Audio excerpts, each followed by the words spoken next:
What does Spider Man look like in the Age of Revelation? Well, he's very radioactive. Let's talk about that in this video.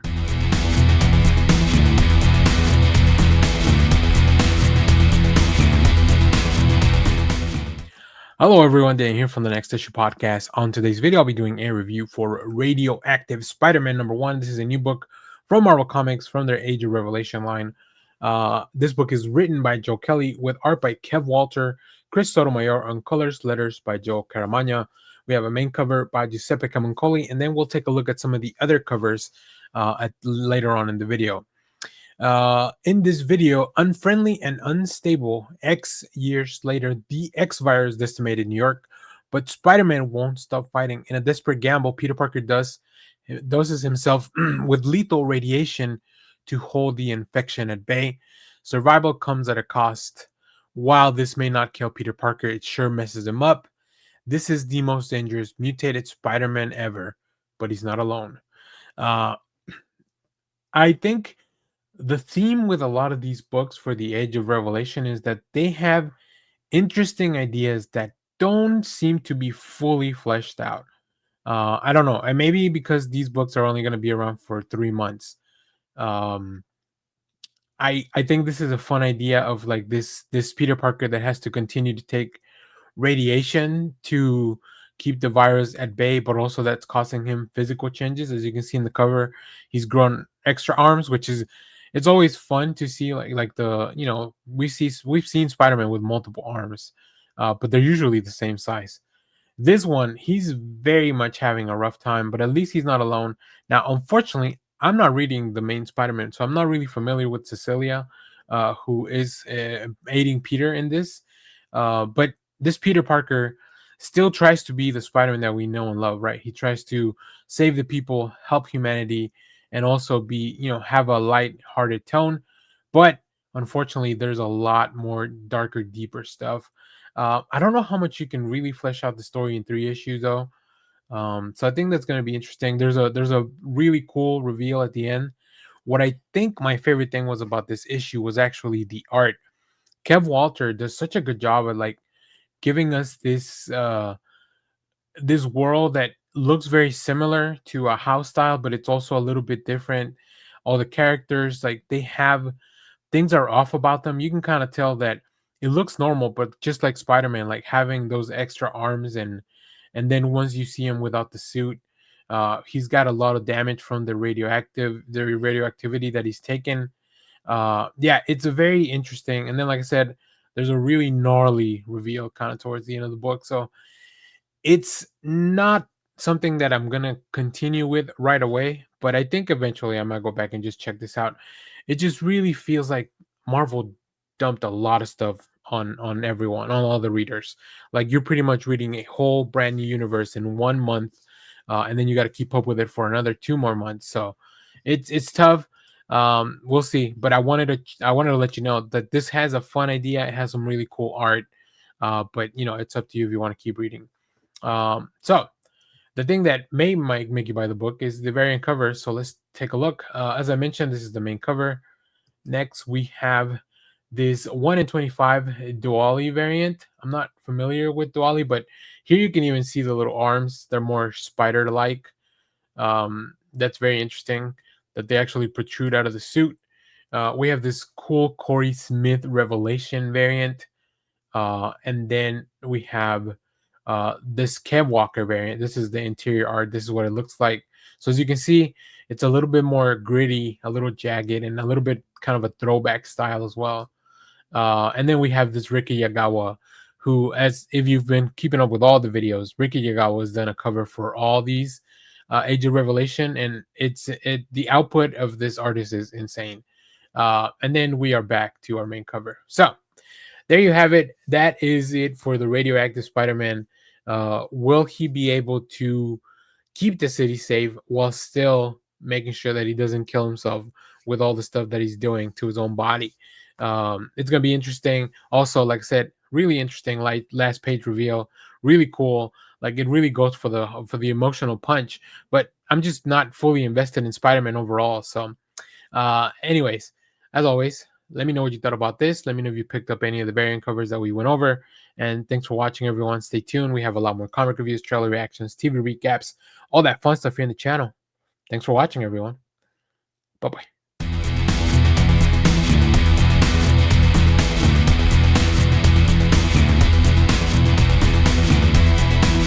Is this Minority Report, but with the X-Men, with a group of kids led by Kid Omega himself, Quentin Quire? Let's talk about that in this video.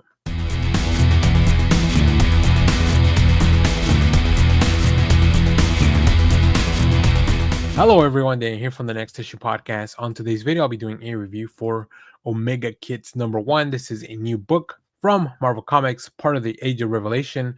This is written by Tony Flex, with art by Andres Genole, colors by Ferci Fuentes Sujo, and letters by Travis Lanham. Really cool main cover by Rod Reese.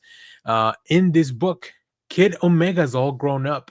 X years later, Quentin Quire protects the dream of mutant supremacy and independence as the head of Revelation's territory spy network.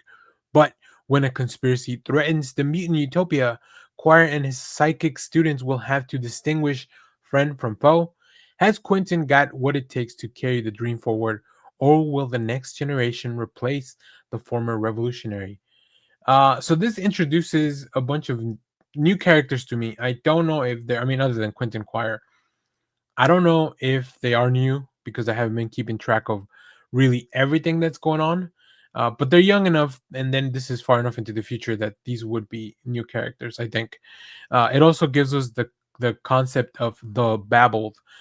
This is what Revelation has done to a lot of people to not allow them to communicate. Dissenters, protesters, people that are found guilty of spreading ungrateful thought of Revelation, they are just they're taking the language is taken away, which makes a lot of sense because Doug Ramsey, his power is language. So that would be the way that he would go about things. Now, the reason I mentioned Minority Report at the beginning is because in this book, Quentin and his Omega kids are tracking people and kind of giving them um, visions of what they plan to do and how the thing plays out in order to catch them in the act and then punish them after that. So that is kind of the premise of Minority Report, where people would be punished before the crimes were even committed. Now, this has a really fun twist. I think the look of the book is great. It really works with the style of this spy. I think Andre Genole has really cool designs for Quentin and his gang of kids, and then also the way that it portrays everything, especially these visions, right? With that cool aesthetic. Of course, because of Quentin Quire's powers, everything kind of looks pink. All the psychic powers usually and the X-Men are for the most part like pink. But then, just when you think this is a very straightforward book, Tony Flicks gives you like this twist out of nowhere.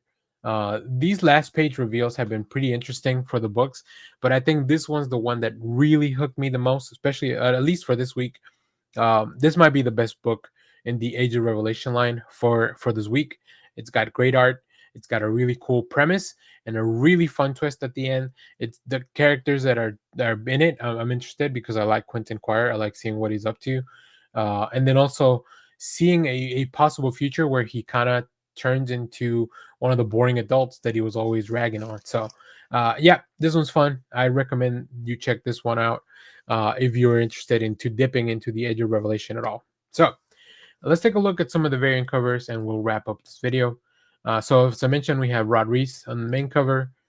We have Andrea Sorrentino, and this is more like the designs of the actual book, especially Quentin Quire with the beard and the goggles and everything. This is a Benjamin Sue variant. I really like this one. I love that he's still wearing the Magneto as a jerk. He wears those ironic shirts, so that's really fun. This is the David Baldeón Revelation variant, which all those other Revelation variants are done by various artists, but they really, really bring it. And then we have, of course, this Ron Lim variant. I really like this one as well. Uh, it looks very different. It looks more Wolverine-ish. I think it's the hair. And then we are now Interesting that I don't see a Ricky Yagawa because we've been seeing a lot from their artists for this Age of Revelations. Maybe they didn't have enough time to cover these books. I don't know how long Marvel had been planning for this, but yeah, there you have it. Omega Kids. I think this one is well approved and highly recommended by me. So if you enjoyed this book, let me know about it down in the comments. Let me know which variant you picked up, and as always, what you think of the Age of Revelation. Uh, if you have, if you haven't yet, make sure to click subscribe, hit the like, hit the leave us a comment, and stay tuned because we have a lot more comic reviews, trailer reactions, TV recaps, all that fun stuff here in the channel. Thanks for watching, everyone. Bye bye.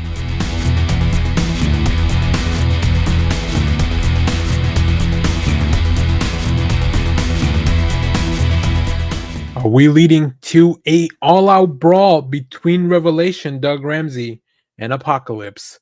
Let's talk about that in this video.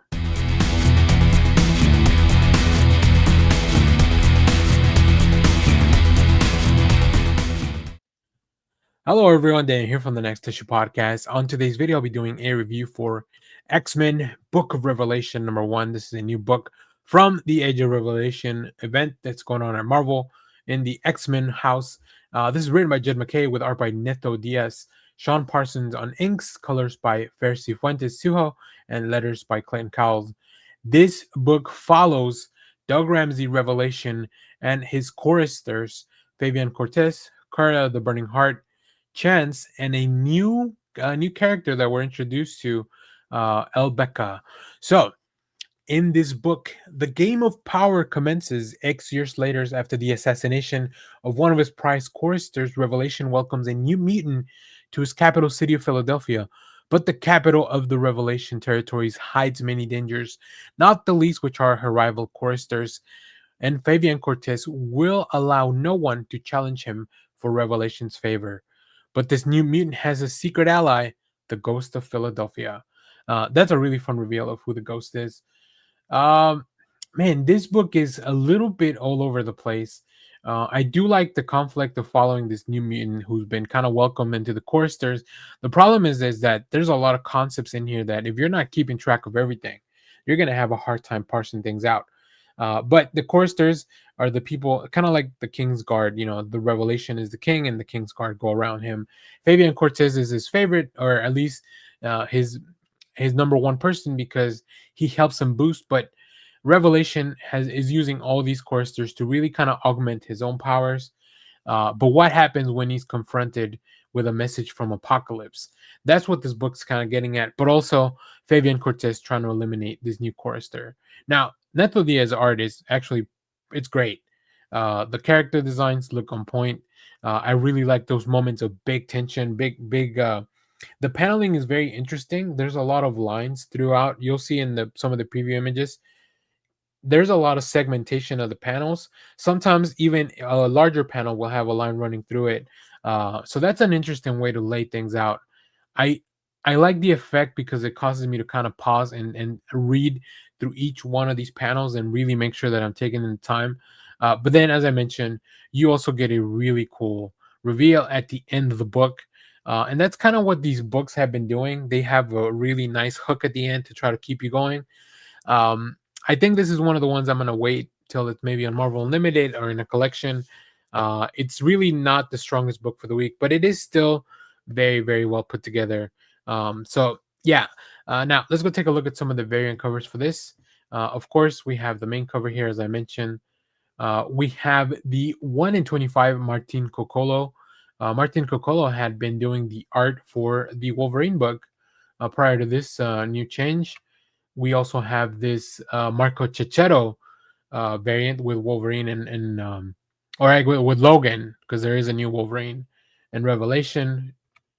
And then we have this Marcus Toe Revelation, Age of Revelation variant. This one might be a little bit spoilery, I'll just say that.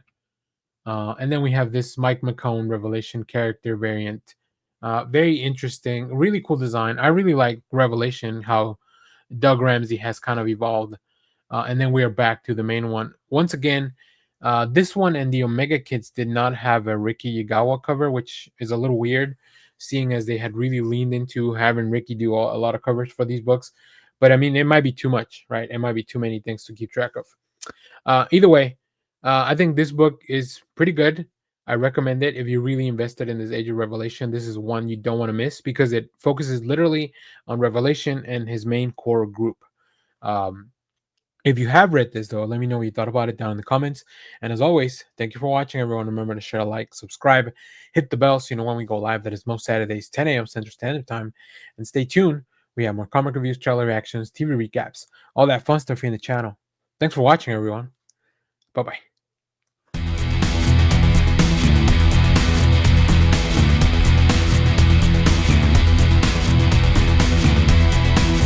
Is this truly the future and the last Wolverine? Let's talk about that in this video.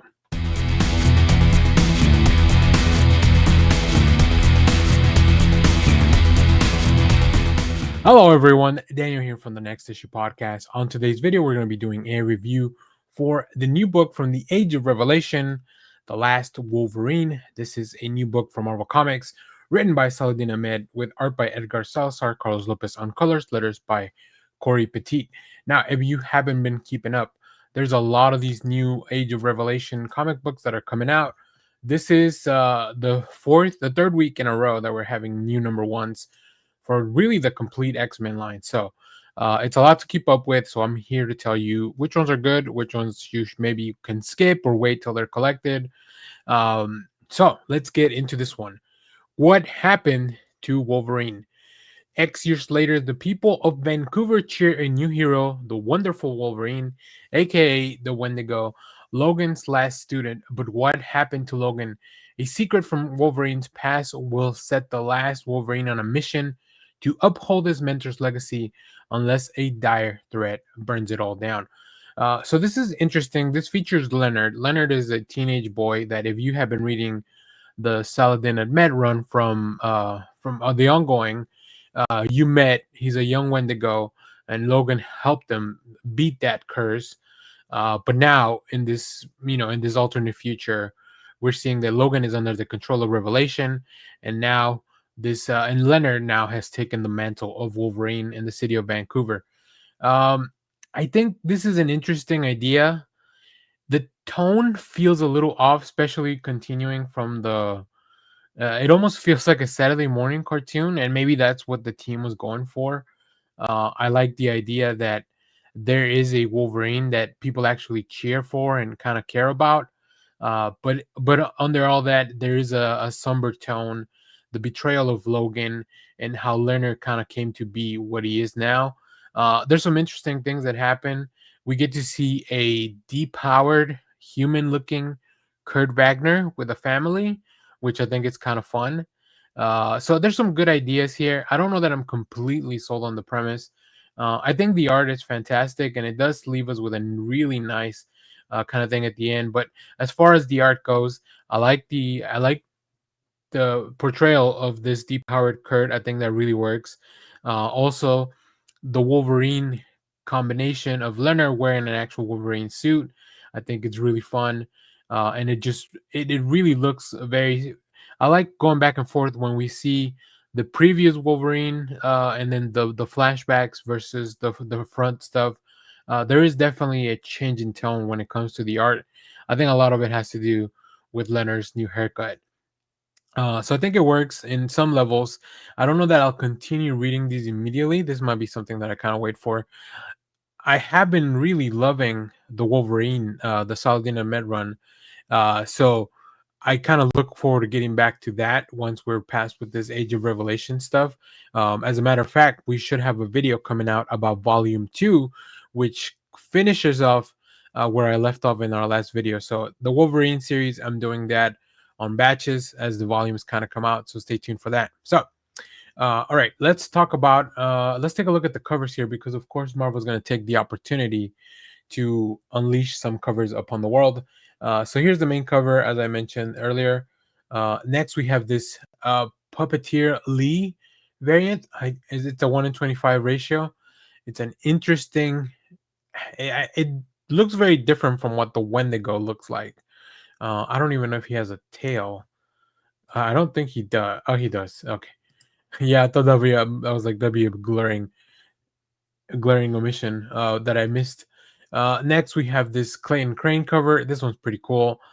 I do like Clayton Crane. Maybe if I can find a virgin variant of this, that might be cool.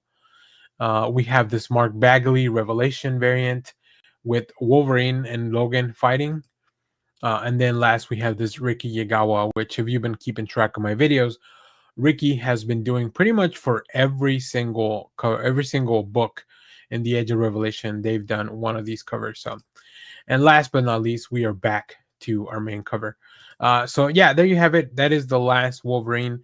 Let me know if you picked this up. What are your thoughts on the book? Let me know what you think of the Age of Revelation so far. As I mentioned, we're covering as much as we can, but it's really a lot to keep up with. Like, it's almost an entire publisher's worth of books that Marvel's dropping in this month, and I think each of them goes at least 3 issues, if I'm not mistaken. There are 55 total books in the Age of Revelation, and at least they've solicited at least, yeah, they've solicited 3 for each one of these. So it's a lot to keep up with. This might be something that it's probably easier to take down if you have like Marvel Unlimited once that's out. So yeah, stay tuned. We'll talk about that. As always, thank you for watching, everyone. Remember to share, like, subscribe, hit the bell so you know when we go live. That is most Saturdays, 10 a.m. Central Standard Time. And stay tuned. We have more comic reviews, trailer reactions, TV recaps, all that fun stuff here in the channel.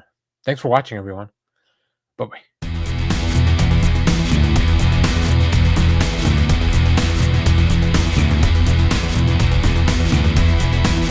Batman has been infected and he's running out of time. Let's talk about that in this video.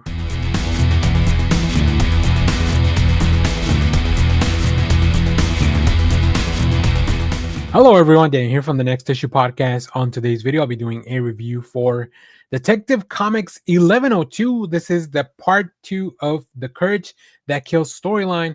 This is written by Tom Taylor with art, colors, and a cover by Mikhail Janin, letters by Wes Abbott. We'll take a look at all the other covers as well later on in the video.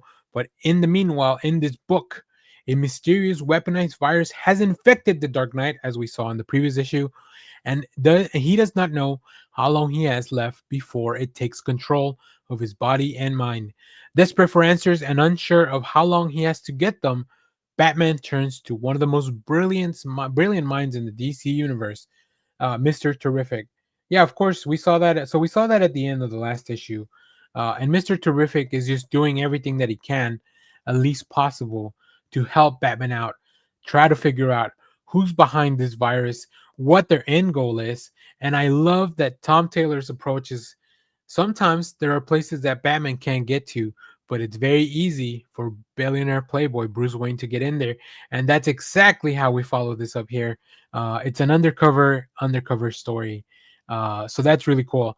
I love seeing Bruce Wayne try to kind of play the part almost like a James Bond, but like without a care in the world.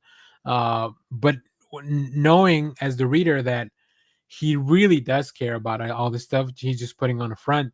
We also get to see the new villain, the Lion, but maybe in his everyday persona. It's really cool, really fun. Now, Michael Janin really delivers when it comes to the art. There's a lot of stuff on here that is not, he's not really drawing Batman. Like I said, we focus a lot on Bruce Wayne and just giving him that little extra swagger, the physicality, like very different physical stance of like how Batman is displayed in some of the books. So yeah, it's very cool. Like I said, this villain also looks great. And of course, we get to see a lot of fun gadgets.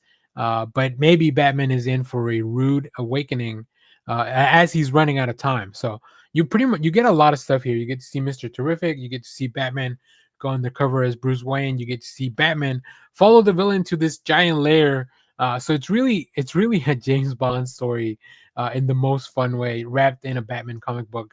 But then, of course, you get to finally see what the Lion's all about and what they really want. They are just ready to confront Batman and maybe take him out. So, yeah, it's a great book. I really, I'm enjoying this. And then Batman is not going to get out of this one very easily. Now, I don't know exactly where this stands in relation to the main DCKO event. Maybe it's after, maybe it's before. Either way, just read the story and enjoy it. Speaking of enjoying it, let's take a look at some of those covers so I can prep before I go to the comic shop this week and pick up some of these books. So of course we have the main cover here by Michael Janin. Then we have a really cool cover by David Paratore, very painterly, very dark, very grim. We also have this really cool Greg Smallwood cover. I wonder if it's, I mean, it's of course meant to be seen horizontally, but that's very cool. Then we have a Stephanie Hans cover. I don't know that I had ever seen Stephanie Hans draw Batman. I like I like the design on the bat belt, and that's probably it's. I mean, it's all based on Jorge Jimenez's work. Now, this is a Dan Mora cover, but as you can see, Dan Mora is also following the design from Jimenez. So I really love that they're kind of keeping that through line of Batman has to look a very specific way, right? And then we're back to our main cover. So if you read this book, let me know your thoughts about this detective story. Of course, come back. We'll be talking more about this following. This is one of my favorite books on the shelf right now, really. The main Batman is great, but I have a soft spot for both Tom Taylor and the Detective Comics title. So let me know, what do you think of this? What else are you picking up? Did you pick up any of these variants? And as always, thank you for watching, everyone. Remember to share, like, subscribe, hit the bell so you know when we go live. That is most Saturdays, 10 a.m. Central Standard Time. Stay tuned because we have my comic reviews, trailer reactions, TV recaps, all that fun stuff here in the channel. Thanks for watching, everyone. Bye bye.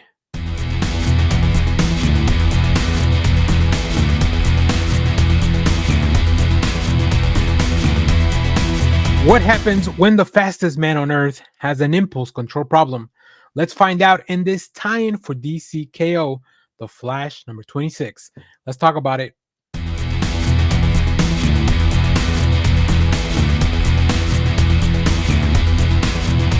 Hello, everyone. Daniel here from the Next Issue Podcast. On today's video, I'll be doing a review for DCKO tie-in The Flash number 26. This is a new book from DC Comics, written by Mark Waid and Christopher Canwell, art by Vasco Gergiev, colors by Matt Herms, and letters by Buddy Boudon. We have a main cover by Dan Mora, who has at least 3 covers that I'm aware of this week. That is a ridiculous number. Like I said, it's an amazing number. But we have other covers. We'll take a look at those later on in the video. But in this book, as chaos erupts in the DC universe during DCKO, Impulse has an idea of how to fix it. Impulse Point, a terrible move that could wipe out everything unless the Flash can catch up with them as they race through time. These Flash characters, they need to just stop Flash pointing everything. um it's not ideal. It's not the best way to fix things, but I guess that every speedster kind of has to learn that along the way. I think having this from the point of view of Impulse is really fun, because of course, he's so different to the other Flashes. He's from the future. He's younger. He doesn't, because the heroes in the present made everything, I guess, great for the future. He doesn't know sometimes the danger that things can happen, but he figures, hey, let's go back to where we killed Darkseid, and then we'll stop him there because we know where he is. Well, that's not gonna go well. That's not gonna according to plan. Vasco Georgiev's art is fantastic when it comes to like emoting these characters, showing how fast they're moving.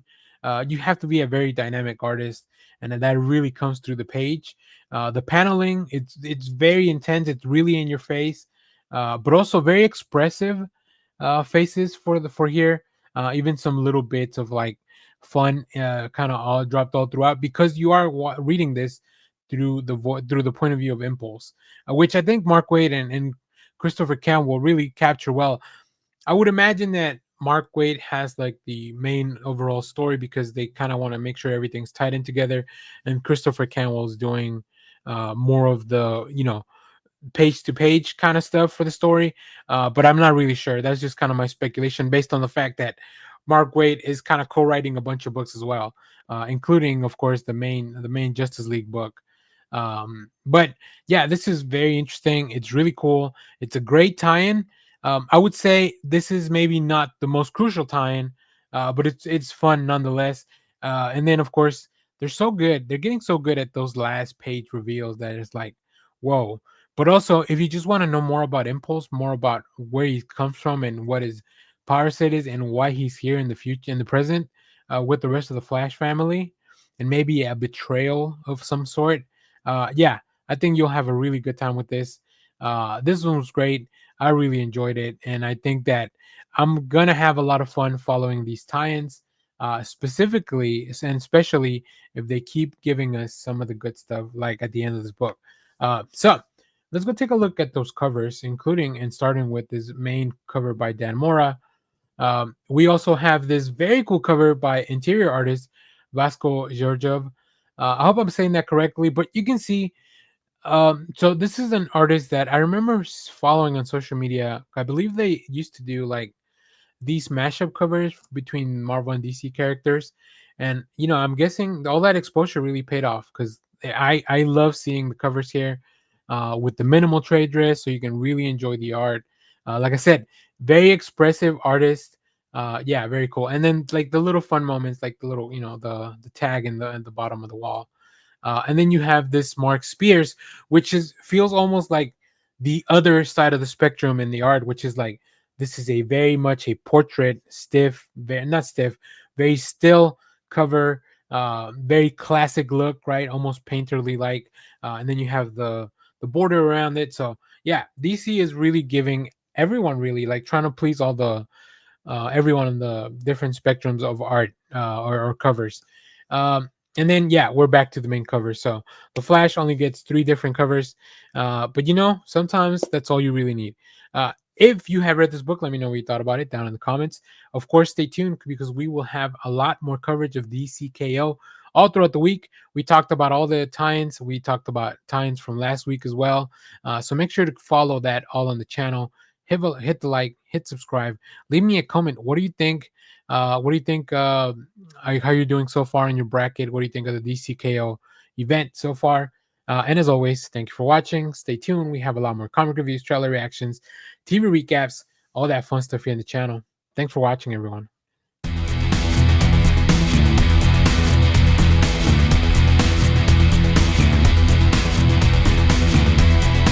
How do you get to the beating heart of Apocalypse? Let's talk about that in this DCKO tie-in, Superman 31.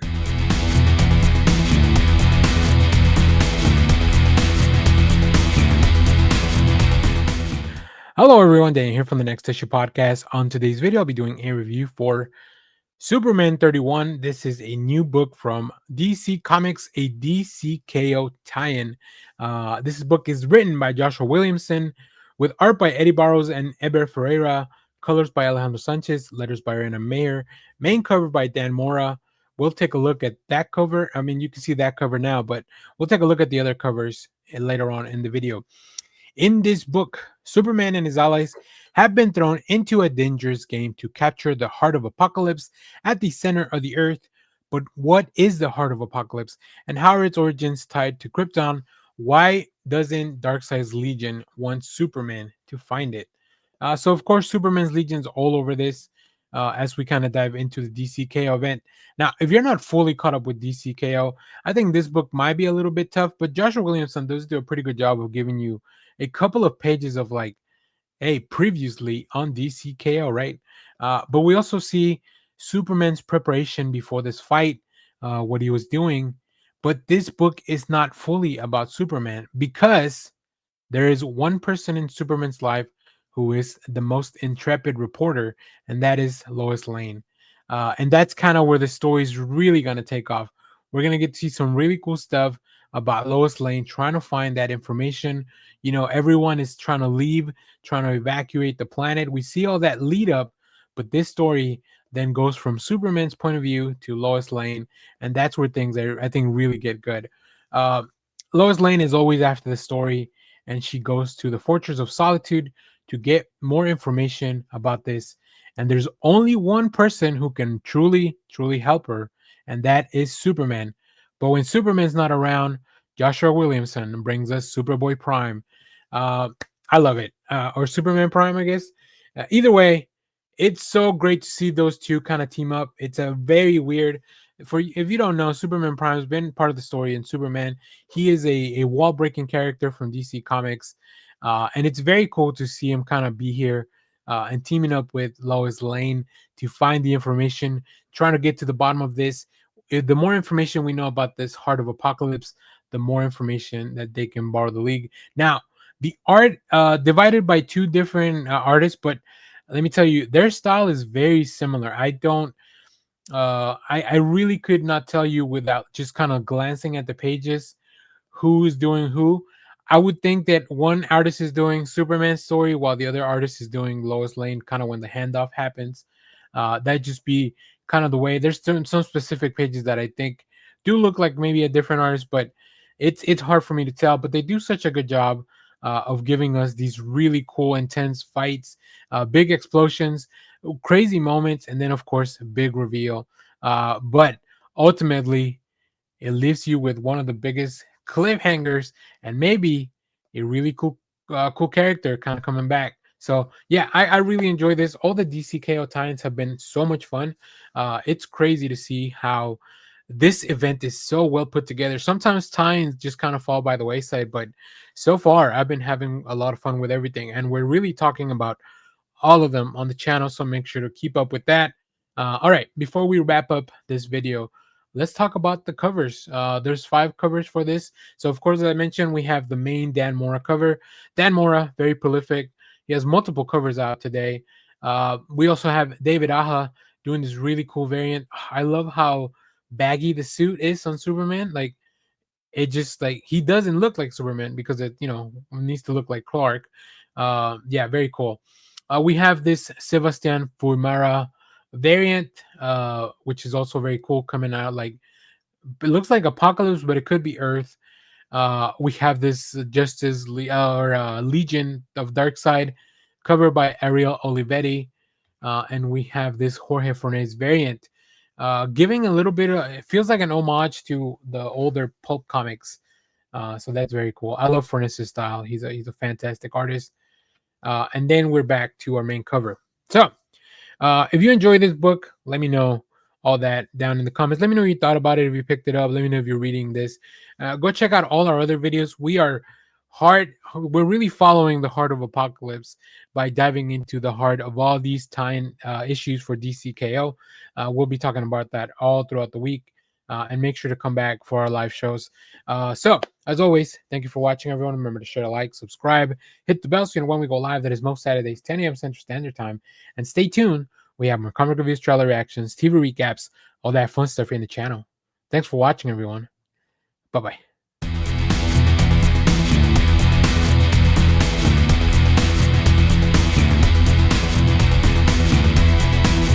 With the rest of the heroes off in the DCKO event, trying to fight it out to save the universe, who is left back to protect the Earth?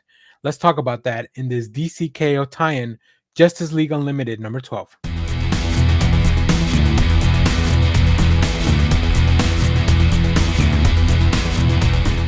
Hello everyone, Dan here from the Next Issue Podcast. On today's video, I'll be doing a review for Justice League Unlimited number 12. This is a DCKO tie-in. The first one of this story. We have a lot of tie-ins this week. We already had the Titans tie-in, which I talked about last week.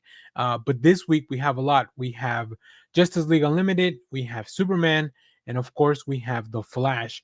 We'll be covering all that stuff, keeping you up to date on any developments for the DCKO. But let's talk about this book. This book is written by Mark Waid with art by Dan Mora, who is also somehow doing the main Transformers line. I don't know how Dan Mora has time to be so prolific doing this book, doing covers, doing the Transformers book. Like, I don't know if the man ever stops. And he was at New York Comic Con meeting all the fans. So like, when does Dan Mora ever get a break? So Mark Waid, also a very prolific writer. He's everywhere, writing pretty much half of the DC known universe, including the last issue of the DC history of the DC universe, which you can pick up this week as well. But let's talk about this specific issue.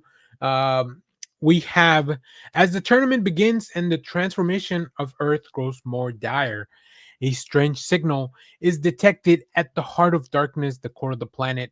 A terrific tech device Michael Holt must put together an elite Justice League squad of the most popular time displaced heroes from the We Are Yesterday to unravel this mystery. This mission is a one-way ticket. Get ready for a mission to hell and back in this epic tie into DCKO. Yeah, I mean, look, because of this earth-shattering event, they can pretty much do whatever the heck they want right now. They can bring in heroes from all these their different places. The Justice League is under attack. All these villains are taking advantage of the fact that the Justice League is a way of trying to save the world in this tournament. So the people that are left behind, they're trying to help people evacuate. They're trying to make sure that things don't go, things go according to plan. But of course, these villains are gonna keep doing villainous stuff. But who is behind all this? How are they so much more powerful? Well, it is up to Mr. Terrific to get on that case. Mark Wade is just weaving such an intricate a web here of like everything that's going on, really taking advantage of the big event. I really like that. This storyline is called the Terrific 10. So you know that we're gonna get a lot of really cool cameos, a lot of really cool superheroes from these time displaced through the events of what have been happening. And let me give you a quick rundown of the roster. We have the time displaced Aquaman with the hook hand, of course. We have a time displaced Kara Zor-El, Power Girl. We have Guy Gardner in his warrior form. You have to read all the way back to Zero Hour to find them in the warrior mode. We have Superman, the Blue Lightning Superman, though. We have a Hawkman that doesn't even speak English. We have Tim Drake, Batman from Batman Beyond. We also have a time displaced Alan Scott, Green Lantern, which to me appears to be from the Kingdom Come storyline just based on his outfit. We have Sophie, Dr. Fate, another iteration, and we have Owl Woman from Justice Legion Alpha in the 853rd century. That is a lot of very cool powerhouses that they're brought in. And of course, they're all being led by Mr. Terrific. And as I mentioned, the book just really, it doesn't really gloss over all that. It just kind of brings everybody into the fold, assuming that you've been kind of keeping up with the events of We Are Yesterday and DCKO. But even if you don't know everything that's going on, the book gives you enough to just have a really good time. There's some really great interactions. Guy Gardner used to date Ice from Fire and Ice. Uh, so this guy Gardner doesn't really know how the relationship is, and they have a really interesting moment. And then of course Aquaman, seeing how the future could have been for him. He could have been with Mera, had a daughter. Like it's very interesting. And then of course this Hawkman, who is from a time in the past, and Power Girl, who the Power Girl that we currently know, we know that she's been to therapy, she's trying to get her life right. But this other Power Girl does not have all that advantage. And then in the end, our heroes have to go to hell. Now, Dan Mora, I mean, I could tell you that he does a terrific job, but it is just kind of a given that his art is fantastic. He makes these characters. There's a page with two Aquaman in it, and they both look so distinct, so different. It's really cool. It almost feels like Mark Wade, like Dan Mora told Mark Wade, "Can I draw these specific characters from this time?" And Mark Wade just kind of brought him into the script. And I think that's a really fun way to do comics because whenever an artist is drawing something that they enjoy, I feel like the work turns out for the best. That's why whenever I go to a convention and get a commission, I usually ask the artist, "Is there anything that you prefer to draw?" And then kind of make my picks around that, or like I'll give them, I'll bring various different blank covers and then let them pick out which one would fit their style or their um just whatever they want to do with that. So yeah, it's always fun to allow the artist to just do something fun, and this book really captures all that. Justice League Unlimited has been on a tear, just really shaping the DC universe. This is great. I love this book so much. Let's go take a look at some of the covers and then we'll wrap up this video. So of course we have the main cover here by Dan Mora. We have a cover B by Nathan Zerdy. I think this might be a connecting cover, from what I can tell. Maybe just by the way that Starfire is in the background, but we'll see. I'm not really sure. We also have a villains cover by Derek Chu. This is cover C. I like that Sinestro went back to the blue suit in this one, and then of course Cheetah and the Joker. Yeah, like I love this Legion of Doom kind of iteration. We have a very cool cover by Jeff Spokes. Uh, I mean, Jeff Spoke is a fantastic artist, so I'm glad to see him do some more work. And then, of course, a really cool cover by Kevin Wada, just drawing. I forget the name of this character, but he looks really cool. And then we're back to our main cover. So there you have it. This book is a must read if you want to dive deep into the DCKO event. It's fun, it's crazy, it's got a lot of really cool callbacks and throwbacks, and just a reward for DC fans. And that's one of the things that Mark Waid does very well. And everything looks so cool because Dan Moore is drawing it. So there you have it. Let me know, what did you think of this book? If you have read it, let me know, what are you excited for in the DCKO event. And as always, thank you for watching, everyone. Remember to share, like, subscribe, hit the bell so you know when we go live. That is most Saturdays, 10 a.m. Central Standard Time. Stay tuned because we have more comic reviews, trailer reactions, TV recaps, all that fun stuff here in the channel. Bye bye.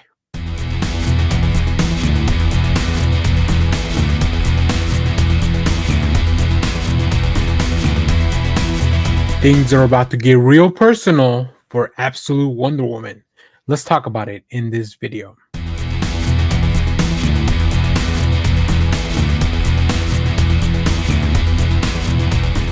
Hello everyone, Danny here from the Next Issue Podcast. On today's video, we'll be doing a review for Absolute Wonder Woman number 13. This is the beginning of a new two-part arc, but also a book from the Absolute line of DC Comics. This is written by Kelly Thompson with art by Matthias Bergara, colors by Jordi Belair, letters by Becca Carey. We'll take a look at a bunch of the covers later on in the video. But for now, as Diana learns more about the myth of the Amazons from Barbara in Gateway City, a series of violent supernatural events begin occurring one after another, drawing Diana all over the globe to fight. Noticing a pattern, Diana enlists Edda to help her crack the mystery of why these events are happening in these places and how to stop them. The answer? It is too personal to imagine. You know, I really like the cadence of this book. You know, we got the main arcs, but then later on, to give everyone a, I mean, specifically the art team, give Hayden Sherman a chance to catch up. They do these two little issue arcs to highlight something else, and I think Matthias Bergara is such a great artist to bring onto the fold in this. His art is very dynamic. It's very much something that it really lends itself to the spectacle of this book for Absolute Wonder Woman. There's a lot of really cool things here, a lot of fighting, but at the heart of this is Kelly Thompson's story of what is going on. What could Diana be fighting against that is taking such a personal approach to everything that's going on? I like this a lot. I really appreciate also we get to see more of the other characters, right? We get to see a little bit more of Barbara. We get to see more of Edda. We're getting to see the support system, and then also how the world around Wonder Woman continues to really unfold, right? Continue. We get to explore a little bit more of the Absolute universe. Now, of course, after the events of the Absolute Justice number 1, we know that there are other people aware of everything that's going on. But for now, Wonder Woman's going to have to focus on this new threat. And it is a pretty shocking surprise. It's something that you will have to wait until the last page to figure it out. But I think going back and rereading this, and then you kind of get to see all the little clues. It was really always there. So that's really fun. It's a really weird concept that a book would be so engrossing that it would make you want to reread it just to get a different perspective, especially after a big reveal. It's almost as if you get to the end of the Sixth Sense and then you rewatch the film and you're like, well, yeah, all the clues were there all along for the big twist ending. So really like that. Can't wait to see how this wraps up in the next arc. The future of Absolute Wonder Woman, I'm very intrigued because there's some really fun stuff going on with not just this book, but the series overall. Later on, we know that there's going to be a little crossover with Absolute Batman on issue 15, where we have Hayden Sherman back. on art duties, and that's really as far as we know. That's going to be really fun. I've always loved the team up between Wonder Woman and Batman. So this one's just going to be that much more exciting. So, all right. Before we close out the video, let's take a look at the covers. Let me go back here. So this is the main cover by Hayden Sherman, main artist on the book as well. Next, we have this Derek Chu cover. It's giving me Berserk vibes with the giant sword. I mean, anything with a giant sword really gives Berserk vibes. But this one, Derek Chu, great design here. Um, Next, we have this David Talaski cover. I'm not very familiar with Talaski, but I like the more painterly style here. Even the hair looks very you can almost see the strands with all the light in the background. That's pretty cool. We have this Marjorie Savage variant, which is also very cool. Wonder Woman gets like, man, she gets the best artist, huh? And then we're back to the main cover. So, yeah, this book is fantastic, firing on all cylinders. This is the perfect time for you to catch up if you're not caught up on the previous 12 issues. Just go back. It's two little arcs, 5 issues, then a two-story arc, and then another 5 issues. Then you're getting another two-story arc. Like the pacing for this book is outstanding. Great job by the editing team too. That they really go and they're appreciated. So if you have read this, though, let me know what you thought about it. Let me know which cover you picked up. And what do you think of that last page reveal? Did you go back and read the book to make sure that you got all the clues? As always, thank you for watching, everyone. Remember to share, like, subscribe, hit the bell so you know when we go live. That is most Saturdays, 10 a.m. Central Standard Time. And stay tuned. We have more comic reviews, trailer reactions, TV recaps, all the stuff, including the news about Vertigo coming back and all that stuff from New York Comic Con. Thanks for watching. Bye-bye.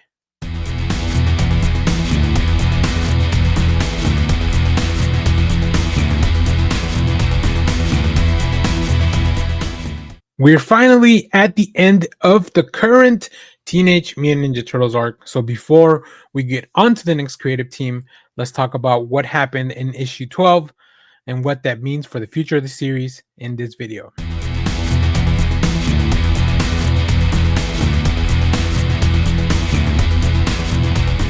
Hey everyone, welcome back. On today's video, I'm reviewing Teenage Mutant Ninja Turtles number 12. This is a new book from IDW.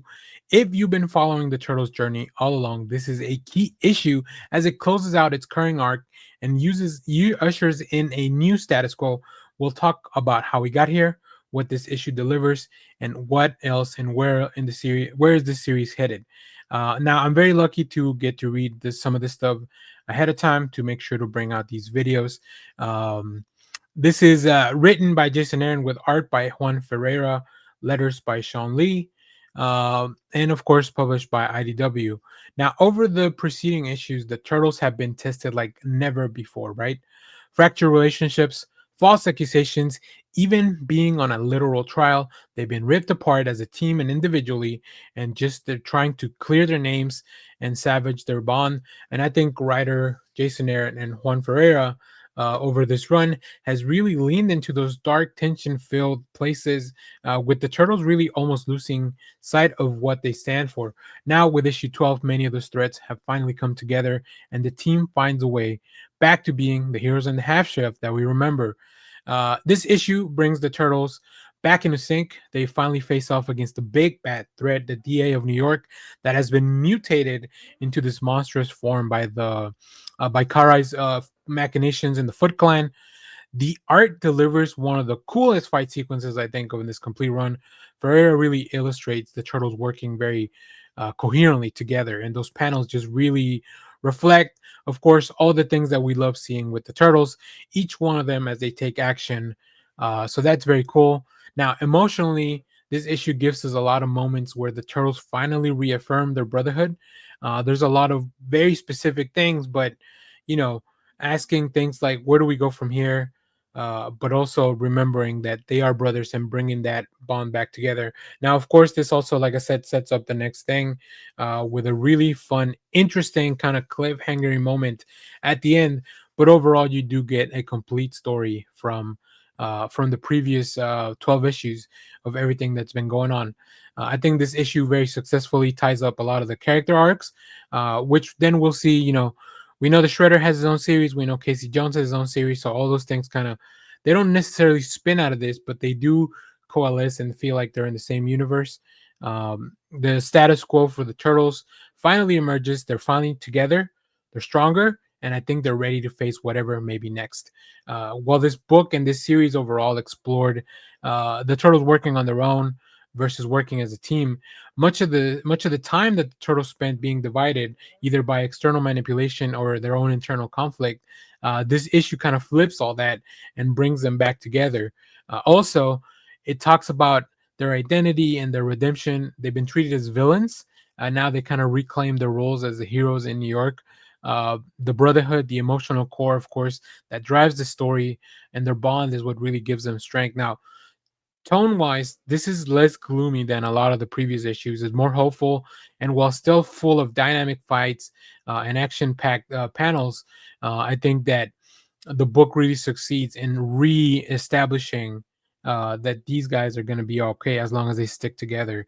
Now, artistically, as I mentioned, Ferreira brings some really cool action, some horror and the mutated monster imagery when it's needed, and then of course some transitions into more clean action as the turtles kind of unite together. Now, what does this mean? This is not the final issue of the series. It's just the final issue of this arc with this creative team. It is a launching pad with now the Turtles reunited. The creative team will hand off the baton to the new team, writer Yin Yu Young and Freddie Williams the second, who are poised to take over starting issue 13 with the promise of a fresh tone, new threats, and of course a slightly more comfortable era for the Turtles after all this darkness. So it's a very interesting concept that Jason Aaron kind of put the Turtles through the ringer so that he could reestablish who they are as a turtle, so as a group. So from what I've seen, the issue really sets up the team with a lot of momentum and optimism, which I think is great. Uh, I like the I like the turtles having a lighter tone, even if they're still facing off challenges. So the expectations that the next run will really capitalize on this reset, and we might see the turtles face all new kinds of challenges beyond family versus self, or maybe more like actually being heroes in the world. Now that the brothers are back in sync, they can really take a lot bigger swings. Let's take a look at some of the variant covers for this issue before I close out the video, and then we'll go on to final thoughts. So, of course, this is the main cover by Juan Ferreira. Um, I think Ferreira's been doing such a good job just all throughout. So it's really great to see all this come together. We have this really cool Kevin Eastman Virgin cover of the Shredder. Of course, Kevin Eastman, one of the creators of the Turtles. We have this 1 in 25 Jacob Edgar variant, very much of a throwback to the animated series. We have this John Boy Myers 1 in 50. John Boy's always has a very dynamic, stylized look to the covers.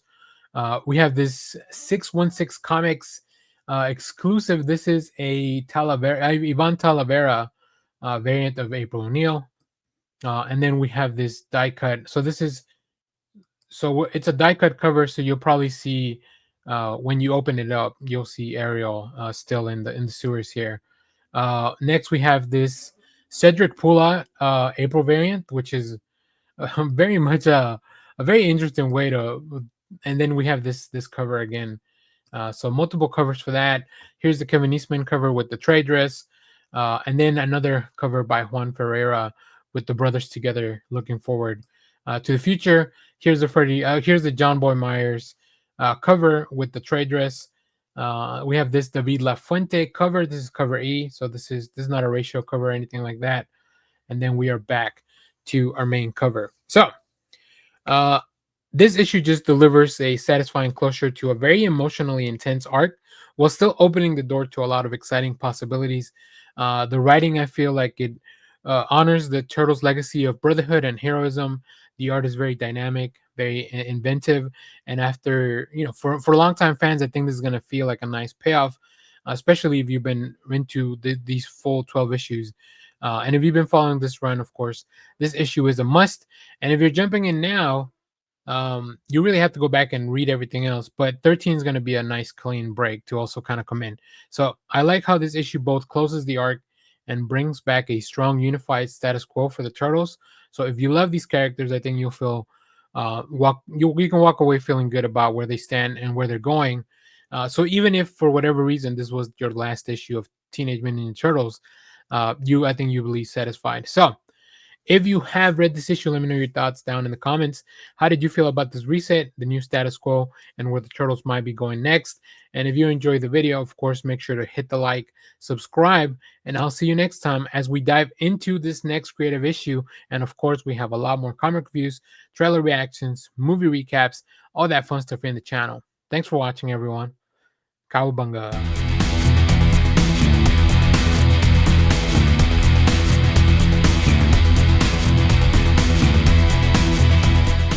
Are you ready for a brand new entry into the world of the Terminator? Let's talk about that in this video.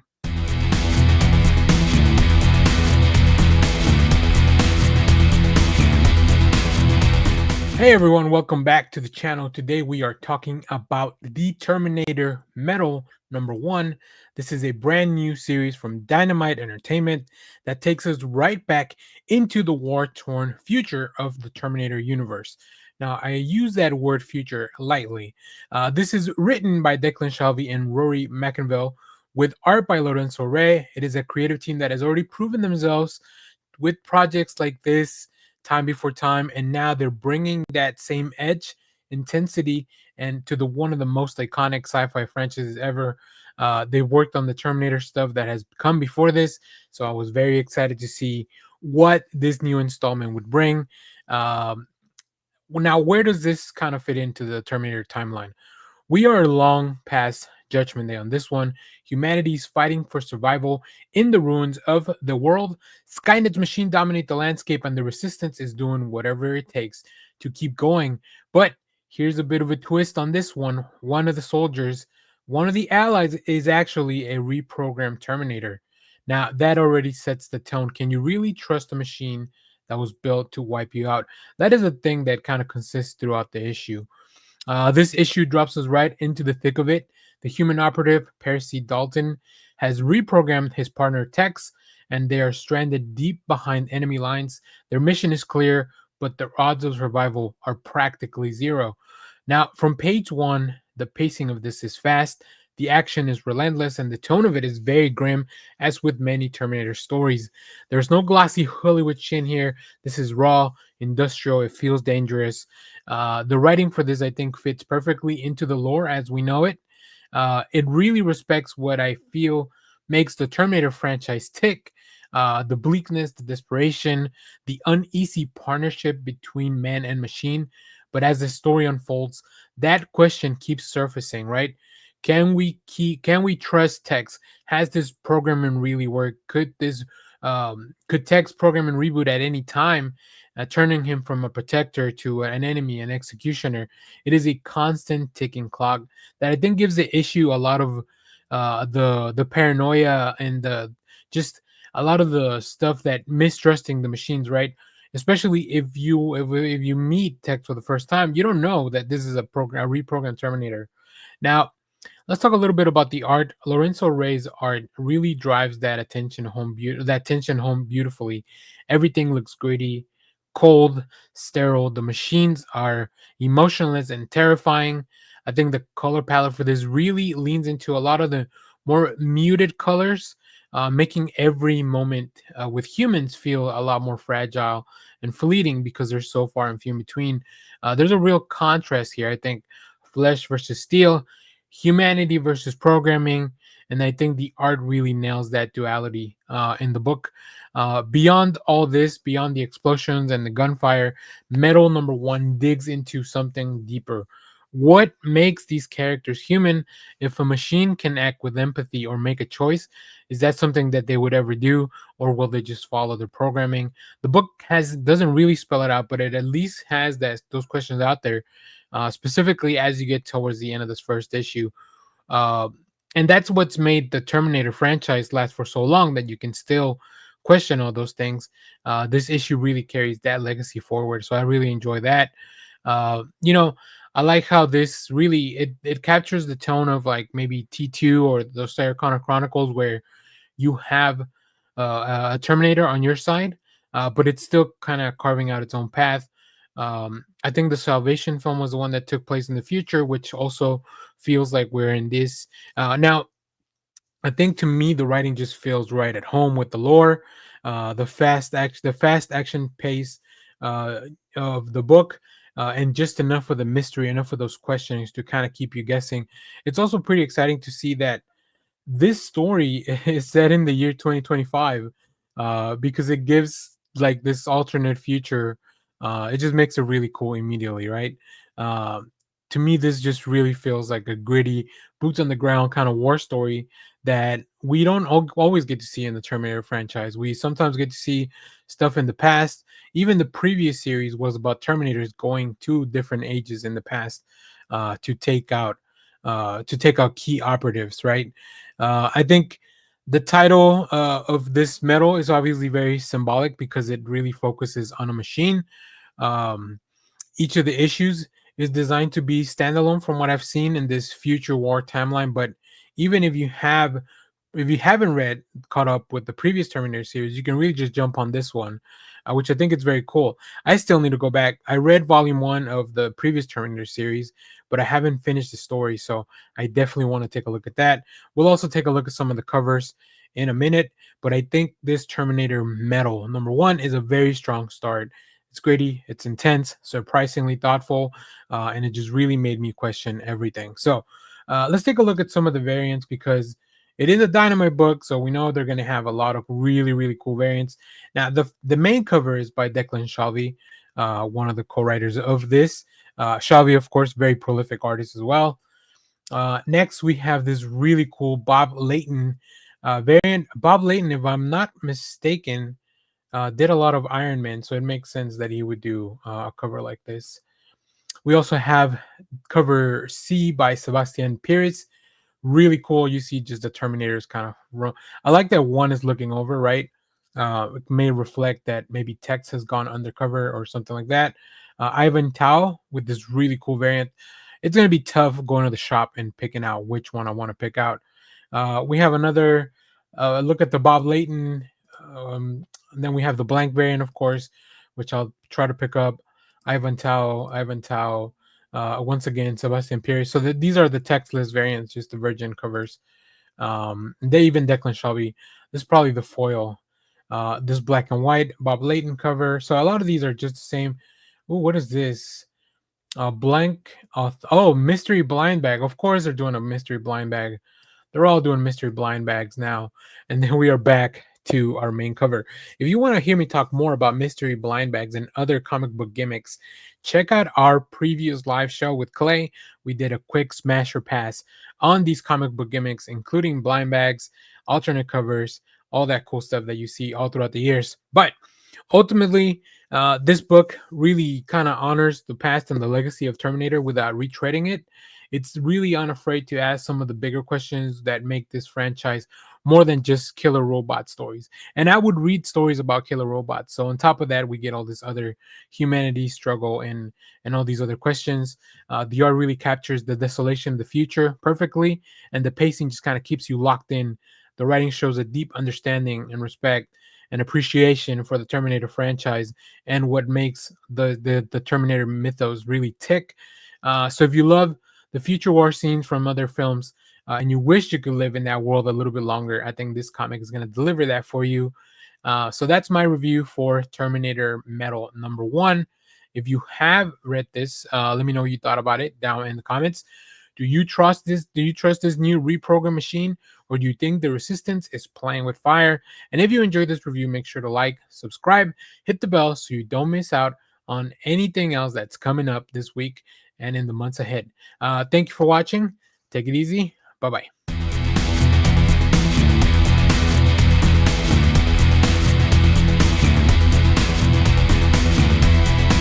As the DCKO unfolds, we finally get to dive into some of the tie-ins, starting with this one. This is going to be a review for Titans number 28, a DCKO tie-in. So let's talk about that.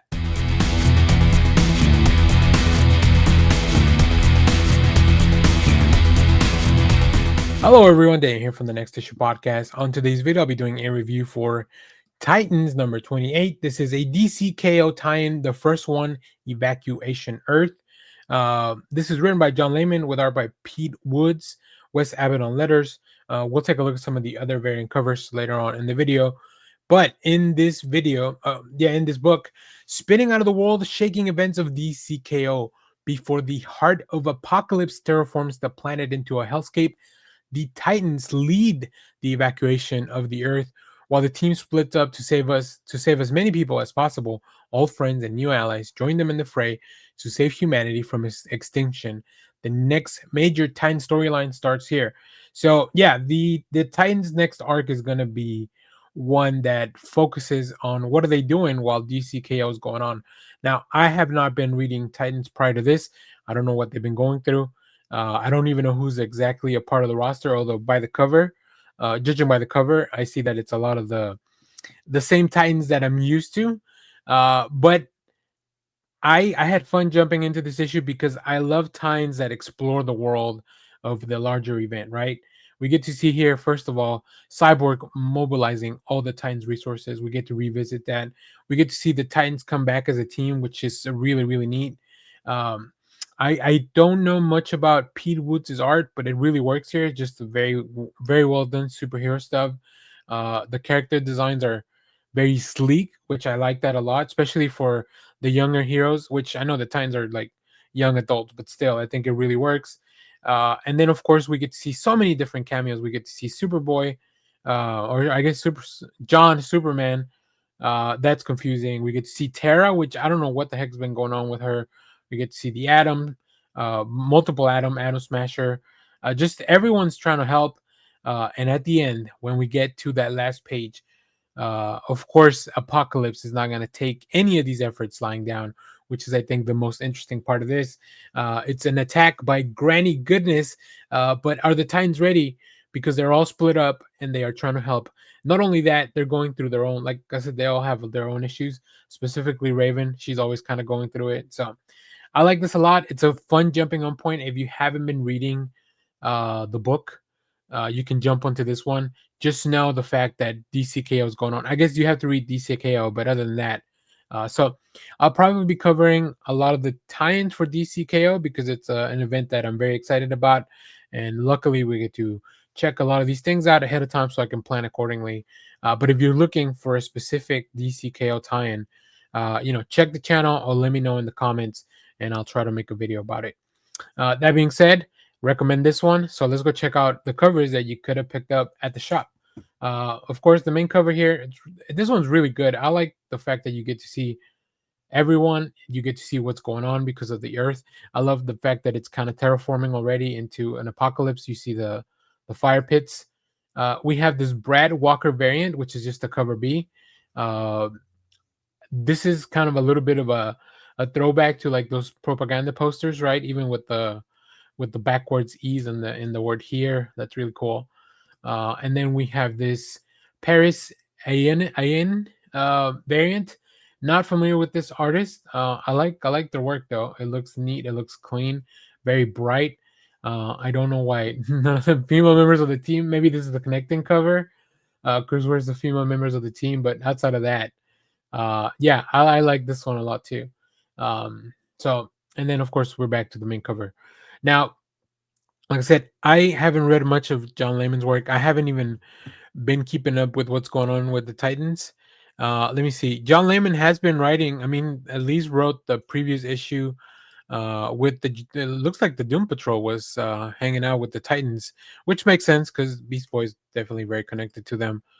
So maybe I'll go back and check out the Lost Ark when it comes out in a collection. But yeah, very excited for this. I want to see what's going to happen with the Apocalypse War and everything that's gonna be upcoming. There's some really fun covers that are being teased for all this DCKO nonsense, which I'm really, really enjoying. I got to go check on my bracket, and then I got to go read some more of the DC tie-ins. But if you read this issue, let me know what you thought about it down in the comments. As always, thank you for watching, everyone. Remember to share, like, subscribe, hit the bell so you know when we go live. That is most Saturdays, 10 a.m. Central Standard Time. And stay tuned. We have more comic reviews, trailer reactions, TV recaps, all that fun stuff here in the channel. Thanks for watching, everyone. Bye-bye.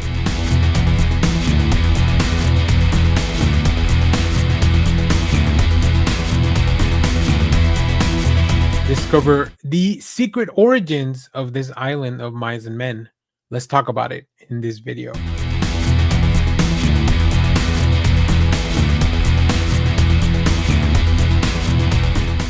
Hello, everyone. Dan here from the Next Issue Podcast. On today's video, I'll be doing a review for Wonder Woman number 26. This is a new book from DC Comics. This is part 4 of the Island of Mice and Men storyline, written by Tom King with art by Daniel St. Pierre, Tommy Moret on colors, letters by Glenn Coles. We have the main cover by Daniel St. Pierre, which you can see here, and then we'll take a look at some of the other variant covers in this issue. Now that Etta, Emily, and baby Lysa have been saved, Wonder Woman sets her sights on rescuing a whole society. After meeting the feline renegades hoping to fight back against Mouseman's regime, Diana is inspired to join them and take the dictator down for good. Mouseman knows not what he's up against. I have been really enjoying this story. I think it's very silly and it's goofy, but it's also got these undertones of like this really, really scary stuff going on. Um, I love that we finally get the kind of history of how Mouseman came to power, how he ended up on this island, and why this island exists in the first place. A place without superheroes, a place that is, that is kind of its own thing to be separate from the rest of the world. Uh, I think Tom King has a really fun concept here that he can really play around with. I like the idea of the Mouseman eventually coming into power because that's always kind of been his like. He's always been somebody that feels like he's being put down, he's being belittled, right? And he has to grab this power. And even though maybe this island would have been his escape from that and maybe give him a normal life, circumstances on beyond maybe his control or under his control really lead him back into that road. So it's a really fun story. This Mouseman is very different from the one that Diana faced all the way back in what is it, issue 20 or 19 maybe, at the White House. This is a more sadistic Mouseman. I think they do some really fun stuff. Daniel St. Pierre has some really fun issues, especially during the fight between Wonder Woman and the Mouseman. But things are not going well for Diana. And there is a surprise here that we may not really fully realize how much is going to be end up, what the cost is going to be for that. So this is very interesting stuff. I'm really enjoying this story. I don't know that it's for everyone because it is kind of weird and it's like a little bit off the beaten path, but I like how silly this concept is overall. But then when you dig down between those layers, I think there's a little bit more there. So yeah, it's quite a fun story. I like Tom King's writing. I love Daniel St. Pierre's art, which I don't talk enough about. But man, oh man, the change. Obviously, it was a different artist. It was Kalen Yarsky in the original issue where we met the Mouseman, but St. Pierre has taken that concept and that look and completely transformed this individual into something else. You even see that transition here as we kind of go through the issue, so that's really fun. And like I said, there's some really cool panels of like big violence and just like people's faces as they kind of start losing hope and they lose this sanctuary that they had formed. So very interesting stuff. So let's go take a look at some of the variant covers and then we'll wrap up this video. Okay, so we had the main cover by Daniel St. Pierre. This is the B cover by David Nakayama. Very cool. I mean, Nakayama is a very prolific cover artist. This is the cover C by Homer. I've seen this artist before a couple times, especially on this Wonder Woman book. I'm still not very familiar with their work, and I'm still kind of debating if I like it or not. But I think this is overall that's an interesting composition. We have a Rod Reese cover, which I did not see on my shop. Otherwise, I definitely would have picked it up. I love Rod Reese, and I don't think I'd ever seen him on a Wonder Woman title. And then we are back to our main cover by Daniel St. Pierre. So, yeah, we only have a little bit. We don't have much left for this island of mice and men for Diana. So it's going to be interesting to see how things get resolved and also what this is setting up, right? I think there's a couple more issues, and then we'll have whatever's next for Wonder Woman. So very interesting. Really, really enjoying this story. And like I said, I think Daniel St. Pierre is just firing on all cylinders. We had that really nice anniversary issue in the last one. So a lot of fun stuff. So let me know, what do you think we're going? Where do you think we're going with this story? Like, because we know that the Wonder Woman war is coming, and of course, let me know how things will wrap up for the Mouse Man versus Wonder Woman. As always, thank you for watching, everyone. Remember to share, like, subscribe, hit the bell so you know when we go live. That is most Saturdays, 10 a.m. Central Standard Time. Stay tuned. We have more comic reviews, trailer reactions, TV recaps, all that fun stuff here in the channel. Thanks for watching, everyone. Bye bye.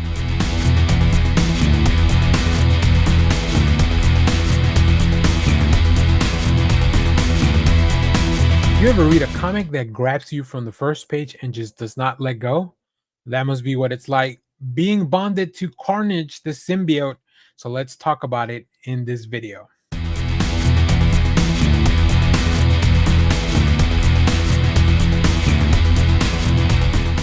Hello, everyone. Daniel here from the Next Issue Podcast. On today's video, I'll be doing a review for Eddie Brock Carnage Volume 1 Killing Me. This book wastes zero time reminding you that Eddie Brock is still one of the most complicated characters. And when he's paired up with Carnage, chaos is the only guarantee now. This is written by Charles Soule. I think Killing Me marks a new chapter for Eddie Brock, one that throws him into a fast paced, bloody, surprisingly psychological story. The premise is pretty wild right out of the gate. Eddie has not been tied to Venom for a while, so he's no longer tied to that symbiote. Somehow, we don't know how yet, he finds himself bonded to the Carnage symbiote. And the way that Soul handles it, it makes it feel like a nightmare that you can't look away from. This isn't like a buddy dynamic that we saw in the Venom run. This is a toxic partnership, literally with a living weapon that thrives on slaughter. And instead of resisting it, Eddie is diving right into the deep end, walking into a police station, going into this airplane, like just covered in carnage, calmly asking to be arrested. I really, really love the fact that this book is like all gas, no brakes, just never really slows down. The book to me feels very, very well put together. Eddie and Carnage take on this twisted mission, hunting down killers. The symbiote hungers for blood, but Eddie redirects that rage towards other monsters, serial killers, psychopaths, the scum hiding in all corners of the Marvel Universe. We get to see characters like Bushwhacker. There's hints of Muse coming back, and each of these encounters just feel more violent and deranged than the last. But underneath the carnage, pun fully intended, there is a constant sense of that this alliance cannot hold. Eddie's trying to stay in control, but Carnage is whispering in his ear, feeding him justification for the things that he's doing and for the violence that follows. It's not just Eddie versus the world, it's Eddie versus himself.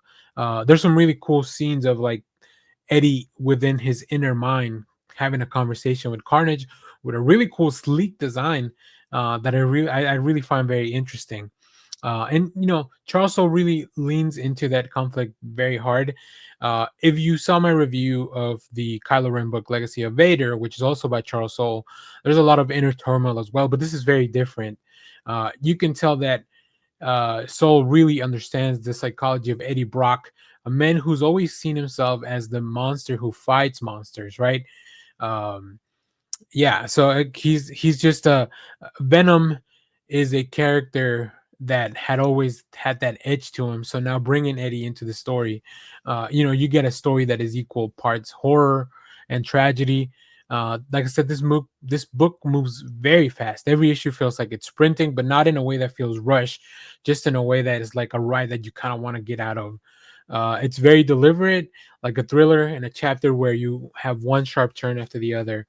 There are real twists and surprises here, not just shocking violence, but actual shifts in what you think about the book. Now, at first, it seems like it might be a redemption story, or maybe like a murder mystery, but the more you dive into it, it is something closer to like a psychological horror. And by the end, we are kind of left with this new status quo of like Eddie isn't just hosting Carnage.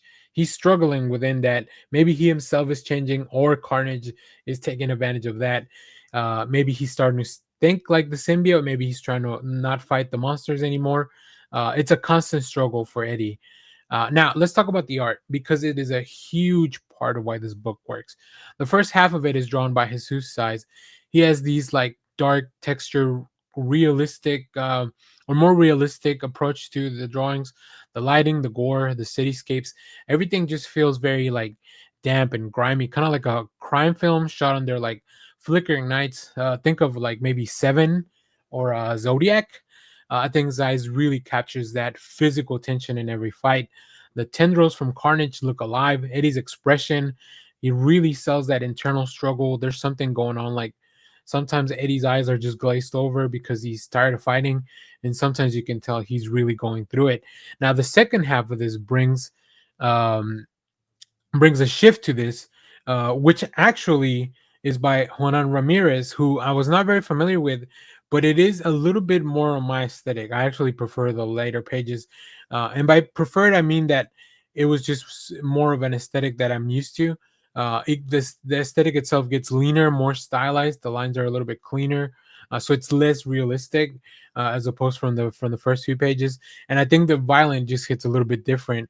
It's almost like a surreal nightmare rather than like a gritty, realistic thing that's going on. Which I think it also works thematically with the book as we kind of dive deeper into this nightmare that Eddie Brock is going through. So it's less about the realism of the story, but it's more about the emotions themselves, and it really amplifies the insanity as the story escalates. So credit where credit is due. Both halves of the book really deliver some truly shocking imagery, not in an exploitative way, but in the moments of violence that just really make the book feel like it means something, right? When Carnage Strike is not just random gore, it's deliberate, it's unsettling, and it sometimes feels very personal. Um, Eddie Brock has always walked that line between anti-hero and monster. I think Soul really leans into that duality. But what I really enjoy here, and I think it's brilliant, is how he twists all that around.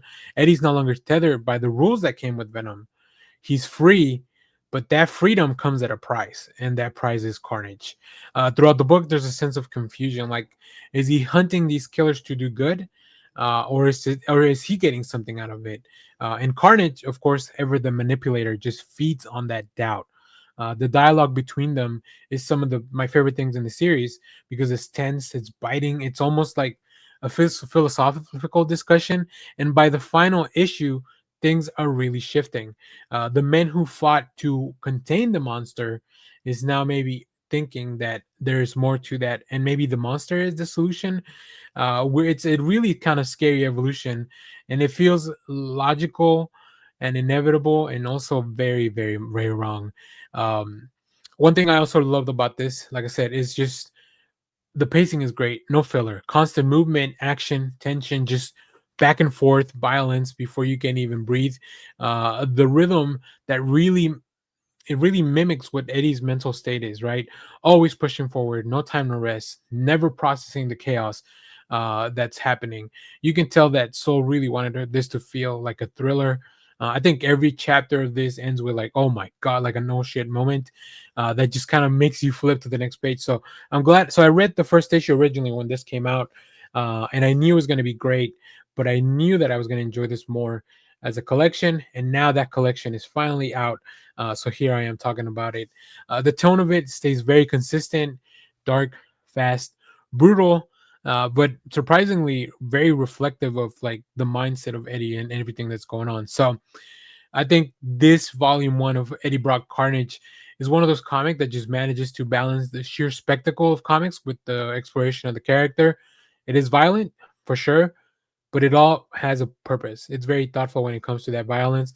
It's about a man trying to outrun who he was and only to realize that this new darkness that he's been fighting has been part of him all along. With Soul's writing being sharp and confident, and the dual artists giving the book these equally compelling visual personalities. I think that if you love stories that push some of these Marvel characters into a more psychological horror territory, this one's going to be one that delivers for you. It's brutal, it's fast, and it just sets up a brand new, very fascinating chapter for Eddie Brock. Very different from anything that you've read from Venom. By the last page, you can't really tell where the story is going to go, and that's exactly what I think makes this very compelling. So, Eddie Brock Carnage Volume 1, Killing Me isn't just another symbiote slugfest, it's a violent meditation on identity control and what happens when you make peace with the thing that wants to destroy you. Or are you being taken advantage of? That's the real question here. So, if you enjoy this, let me know, what do you think of this book so far if you have picked it up. Also, make sure to come back. We'll have more stories. As I mentioned in the middle of the video, I just did another, if you like Charles Soule, I just did another video for the Legacy of Vader Volume 1 that recently came out as well. Charles Soule, very prolific writer. So we'll definitely keep talking more about his work. And as always, thank you for watching, everyone. Remember to share, like, subscribe, hit the bell so you know when we go live. That is most Saturdays, 10 a.m. Central Standard Time. And stay tuned. We have more comic reviews, trailer reactions, TV recaps, all that fun stuff here in the channel. Thanks for watching, everyone. Bye bye.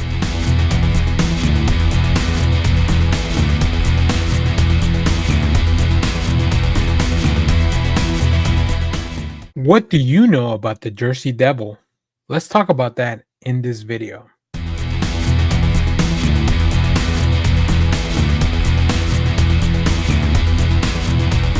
Hello, everyone. Welcome back. Today we are diving into Let This One Be a Devil. This is a new miniseries collected from Dark Horse Comics via the Tiny Onion imprint that blends a lot of folklore, family drama, and horror. This was a spectacular read. I did a review for the first issue when the series originally came out, but I went back to read this all together now that it's out in a collected edition. This is written by James Tynion IV and Steve Fox, with art by Peter Kowalski. We have colors by Brad Simpson, letters by Tom Napolitano, and covers by Gavin Fullerton. Um, and this collection, of course, gathers issues 1 through 4 that spin the legend of the Jersey Devil into something a lot more personal and unsettling. Um, let's talk about this book, though. In the early 1900s, we meet Henry Naughton, who returns to his family farm in the swampy Pine Barrens of the southern New Jersey. One night, he encounters something terrifying stalking the woods, and from there, he dives into the legend of Mother Leeds and the birth of the Jersey Devil in 1735. At the heart of this legend, this story isn't just about a monster, it's about family dynamics, the burden of legacy, and the way legends are born, and the darkness that kind of creeps within the human heart. From the outset, this collection sets a mood of a very oppressive tone, right? We have the farm, the swamp, a returning scholar who just hopes for normalcy, and then the intrusion of something monstrous and ancient. The writing team really uses that folklore of the Jersey Devil as a springboard to explore how the fear, the myth, the family trauma, all those things kind of intertwine together. I think one of the strongest aspects of how the family relationships are portrayed is the tension between Henry and his younger brother, the sense of expectation on the farm and returning home. All of this sits beside the creeping horror of the woods and the creature. The difficulty of the family dynamics, this is very much present here, and it really elevates this from just a monster story into more of a human drama. Visually, the art is perfect. Kowalski gives us a very dark, heavy shadows, a palette that reinforces gloom and dread, creatures that feel both mythic and disturbing, and environments of the marsh, the forest, the old farm buildings, like everything steeped in like this silence and threat. The legends being created here is a very strong angle. The way that the narrative shows how the myth grows from fear, misunderstanding, and tragedy. It doesn't just show the creature, it shows the human cost of everything that's going on, right? And the fusion of horror and folklore and family tension, I think all that really works well in these 4 issues. Now, I would say the book does slow down sometimes the pacing a little bit into more introspective moments, which I think it's cool if you're in the mood for that. Those are it's really about maintaining a good balance of that. But those things are also offset by these big reveals, the creature moments that are very strong. So overall, I think this collection really lives up to how these legends are created, and how everything kind of really coalesces into a very cool dynamic story. I like this a lot. I like the themes explored, like the creation of myths, which is something very interesting. The legacy and the family and legacy of leaving home, returning to your past, and what those family expectations can how they can make you feel, and of course how this horror is all rooted in the human emotion, right? The creature itself is scary, but so are the human flaws around everybody, all the characters, secrets, betrayals, everything that's going on all throughout. And of course, a very dark tone. So it's a really fun read leading up to like this season of Halloween. Um, this is all part of the True Weird line via Tiny Onion, so it's really fun that we're exploring cryptids and folklore in a style like this. Of course, the Legend of the Jersey Devil is a long running history from New Jersey folklore, and I think by using some of that real world legend, the book taps into both the cryptid and historical horror that I think a lot of people find very appealing. So I really like that.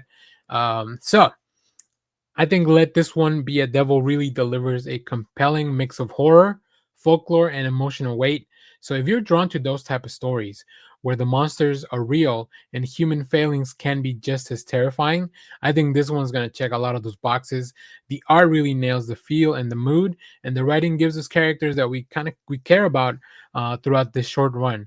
So the exploration of how hard these familial relationships are is front and center, and that gives the book this added richness, this extra layer beyond just a creature feature, right? The creature horror of everything. So if you haven't picked this up yet, I would say it's very much worth your time.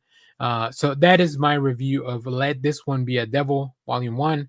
If you read it though, let me know, how did you feel about the way this legend was handled, about the family themes? And if you enjoyed this review, make sure to hit the like, subscribe, and I'll see you next time with more comic book coverage. Thanks for watching, everyone. Bye bye.